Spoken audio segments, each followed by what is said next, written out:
welcome to an Everyday Canines video. In this episode I want to talk to you about the difference between extension and collection. So when you're doing training you'll hear these words a lot. Your dog is running in extension, your dog has got to collect or go into collection for a turn. But what do they actually mean? Or they're strange words. So extension is quite simply when the dog is fully extended over an obstacle. So just let Swift there for a minute. Imagine Swift's coming up to this jump.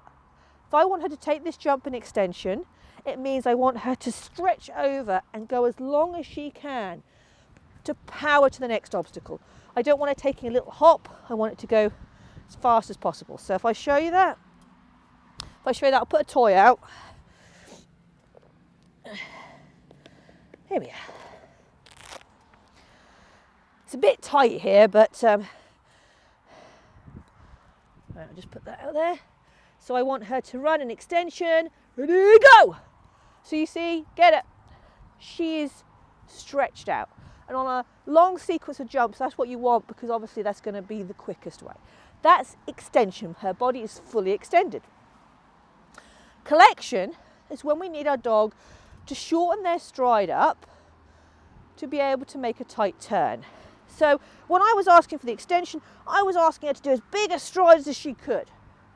When I want collection, because say I needed to do something tight, say I want her to tightly turn around this wing, I don't want very big strides. If she puts a very big stride and extends over that jump, she's going to end up here and then have to turn, which is pointless. So what I want for her to do is I want her to collect her stride, shorten her stride. She's going to come up here and she may be going at a fast speed to get here. She's striding and then I tell her her cue for collecting her stride. So say it was check because she's going to turn and she collects her stride. She shortens up so that when she takes this bar, she can do a lovely tight turn. Let's just show that, Swift. Check, check, check. So you see how tight that was? Now she wasn't coming from a distance, but if I try and get her from a distance, check, check, check.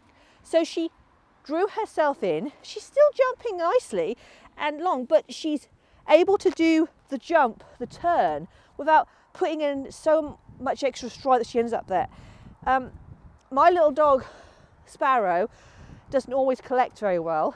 So she can often, when she's doing things like that, and she's at speed, she can end up there having to turn back on herself. Swift is very good at collection. So those are your fundamentals, what it means to collect, what it means to extend.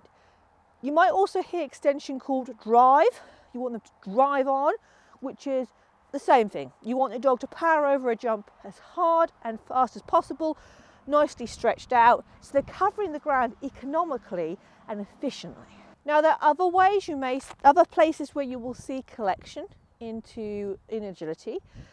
We obviously did it on a turn. That's the obvious thing. It's a bit like going into a corner on a car. You're going to slow down a bit to make that turn nice and tight.